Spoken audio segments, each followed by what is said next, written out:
wote alipoja kututalaza ili mradi majirani wema tupate kila sambamba na baba Isamu.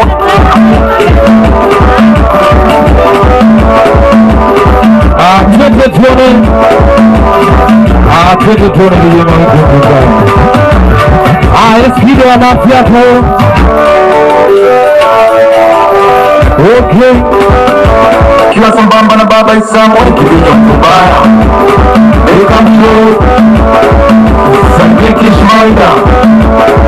Ila sema mwanamke wa kweli shababu, mwanamke wa kweli tabia. Ila sema mwanaume wa kweli shababu, mwanamke wa kweli tabia. Una mawazo apite mabishu, una mawazo apite mabishu. Na mina mboni tete kwa nilipo